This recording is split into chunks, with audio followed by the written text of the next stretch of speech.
नमस्कार मित्रमैत्रिणींनो, आपल्याला राशी भविष्य पाहायचं आहे तुळ राशीपासून मीन राशीपर्यंत।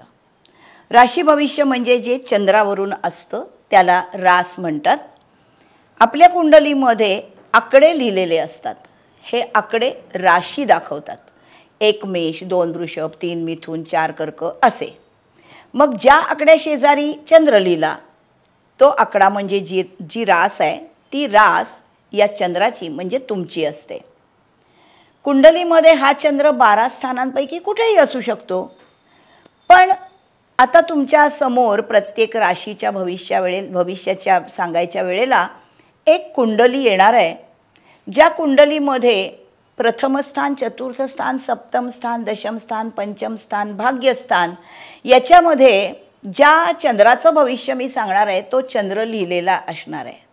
याचा अर्थ काय, तर आयदर प्रथम किंवा चतुर्थ किंवा सप्तम किंवा दशम किंवा पंचम किंवा भाग्य या केंद्र किंवा त्रिकोण स्थानामध्ये ज्यांचा चंद्र असतो तो मुळातच शुभ परिणाम देणारा असतो। मग त्या चंद्रापासून गोचरीच्या ग्रहांचा परिणाम कसा मिळेल, हेच तर आपलं राशीचं भविष्य। म्हणजे काय की आपल्या चंद्रापासून गोचरीनी भ्रमण करणारे ग्रह जिथे जिथे शुभ भ्रमण करतायत त्या ग्रहांचा परिणाम त्यांच्या कारकत्वाप्रमाणे आपल्याला शुभ मिळतो। जे शुभ भ्रमण करत नाहीत त्यांचा शुभ मिळत नाही। म्हणून या स्थानांमध्ये त्या राशी लिहिलेल्या तुम्हाला दिसतील। याच्याशिवाय गोचरीनी बळ द्यायच्या आधी सुद्धा हा जो चंद्र कुंडलीत लिहिलेला असतो हा तुमच्या कुंडलीच्या वर ल म्हणून 4 आकडे आणि चम म्हणून 4 आकडे असतात। ते तुमच्या लग्नाचे राशी अंश कला विकला आणि चंद्राचं राशी अंश कला विकला असतात। म्हणजे चंद्र किती अंशात आहे हे तिथे दिसतं। चंद्र कुठल्याही कुंडलीतला 10 अंश ते 20 अंश कुठल्याही राशीमध्ये असेल तर तो युवावस्थेमध्ये म्हणजे व्यवस्थित परिणाम देणारा असतो। तसंच शुद्ध चतुर्थी ते वद्य चतुर्थी ज्यांचा जन्म असतो तो चंद्र शुभ। क्षयतिथीला चंद्र असेल तर तो जन्म असेल क्षयतिथीचा तर तो चंद्र शुभ नाही। चंद्र कुंडलीमध्ये जिथे आहे तिथे त्याच्या दोन्ही बाजूला ग्रह असतील तर ते त्याला सपोर्ट करतात आणि त्याच्यावर जेवढ्या लोकांच्या दृष्टी जेवढ्या ग्रहांच्या दृष्टी या चंद्रावर पडतात तेवढा तो चंद्र शुभ होतो। चंद्र रवी बरोबर अस्तंगत होत नसेल तर तो शुभ आहे। अस्तंगत होणारा चंद्र, अस्तंगत परिणाम देणारा चंद्र हा शुभ चंद्र नाही। असे निकष चंद्राच्या शुभतेसाठी आहेत कुंडलीत असणाऱ्या। आता आपल्याला कळलं आपल्या कुंडलीतला चंद्र शुभ कसा बघायचा। वृश्चिक राशीसाठी भविष्य बघूया। 18 ऑक्टोबर 2025 ते 18 जानेवारी 2026 साठी। वृश्चिक राशीचा स्वामी आहे मंगळ आणि ही रास निसर्ग कुंडलीप्रमाणे अष्टम स्थानामधली आहे। या राशीमध्ये येणारी नक्षत्र 3, विशाखा नक्षत्राचा चतुर्थ चरण, अनुराधा नक्षत्राचे 4ही चरण आणि ज्येष्ठा नक्षत्राचे पण 4ही चरण। विशाखा नक्षत्राचा स्वामी गुरु, अनुराधाचा स्वामी शनी, ज्येष्ठाचा स्वामी बुध। त्यामुळे ज्यांची वृश्चिक रास आहे आणि ज्यांचं विशाखा नक्षत्र आहे त्यांच्या कुंडलीमध्ये वृश्चिकेचा मंगळ, विशाखाचा गुरु आणि वृश्चिक राशीमधल्या विशाखा 4 या चरणाचा स्वामी चंद्र असे 3 ग्रह कुंडलीमध्ये शुभ असतील। आपण बघितलंय ना त्या आकृतीमध्ये आपल्या की केंद्र आणि त्रिकोण 1 4 7 10 5 9 मध्ये असलेले ग्रह शुभ। चंद्र जसा शुभ तसा सगळेच ग्रह शुभ असतात। जर वृश्चिक रास असेल आणि अनुराधा नक्षत्र असेल तर प्रथम चरण ज्यांचा असेल अनुराधाचा त्यांच्यासाठी कुंडलीतला रवी, द्वितीय चरण असेल त्यांच्यासाठी बुध, तृतीय चरण असेल त्यांच्यासाठी शुक्र आणि चतुर्थ चरण असेल त्यांच्यासाठी परत एकदा मंगळच चांगला असला पाहिजे। ज्यांच्या वृश्चिक राशीचं ज्येष्ठा नक्षत्र आहे त्यांच्या कुंडलीमध्ये वृश्चिक राशीचा स्वामी मंगळ आणि गुरु आणि शनी हे दोन्ही चरण स्वामी आहेत 1 2 3 4 चरणांचे।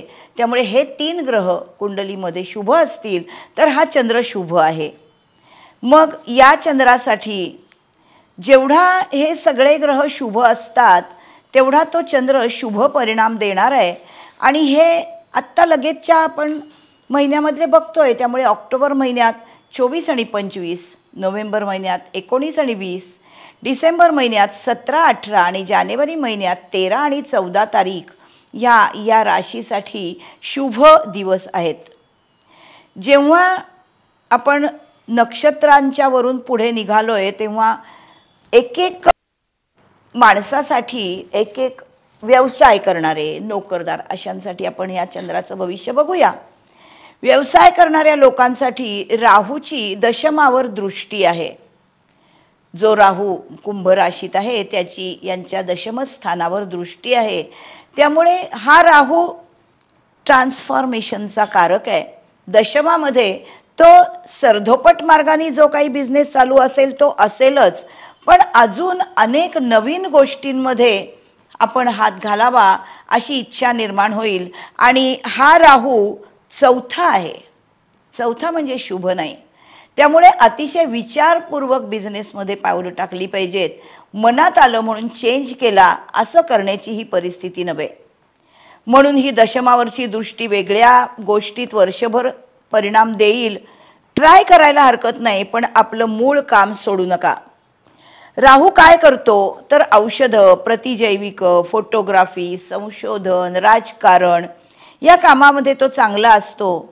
दशमावर जेव्हा मंगळाची दृष्टी असेल, जो राशीचा अधिपती आहे त्याची दृष्टी असेल किंवा तो तिथून जाईल, जानेवारी नंतर हा राहू मंगळाच्या बरोबर आला की तुम्ही धडाडी दाखवाल. इंटिरियरच्या कामांमध्ये तुम्ही पडलात तरी हरकत नाही, पण पूर्णपणे आमूलाग्र बदल करणारा हा राहू चांगला नाही आहे. अजून या लोकांना कौशल्य दाखवण्यासाठी बुध जेव्हा षष्ठामध्ये ऑक्टोबर-डिसेंबरमध्ये दृष्टी टाकतोय तेव्हा वाचेचे परिणाम हा बुध चांगले देणार आहे. त्यामुळे जे काही तुम्हाला बिझनेसमध्ये बोलावं लागतं, या बोलण्यासाठी, कारण षष्ठ स्थान हे सेवेचं स्थान आहे, त्यामुळे ह्या बोलण्यामध्ये तुम्ही जिंकून घ्याल माणसांना. ऑक्टोबरपासून नंतर पुढे 1 महिना आणि नोव्हेंबरपासून 6 डिसेंबरपर्यंत, त्यानंतर धनुराशीमध्ये जाणारा बुध, हे सगळे बुध तुमच्यासाठी चांगले आहेत. कुटुंबाच्या सौख्यासाठी आपण या राशीचा विचार केला तर 18 ऑक्टोबरच्या आधी आणि 6 डिसेंबर नंतर जून 2026 पर्यंत कुटुंबस्थानावर गुरुची दृष्टी आहे. कौटुंबिक प्रॉपर्टी वाढण्याची शक्यता, तसंच कुटुंब वाढण्याची म्हणजे अपत्य संभव, अचानक धनलाभाचे योग, कौटुंबिक प्रॉपर्टीमध्ये परत धनयोग, परदेश प्रवासाचे योग, राहू गुरु यांची चतुर्थ अष्टमाशी संबंध आले दृष्टीने की माणूस परदेशी जातो. गुरुचा कुटुंब व्यवस्थेशी संबंध आहे म्हणून स्वकष्टाने पैसा वाढेल. या गुरुमध्ये जेव्हा 6 डिसेंबर ते 26 जून गुरु हा मिथुनेमध्ये आहे.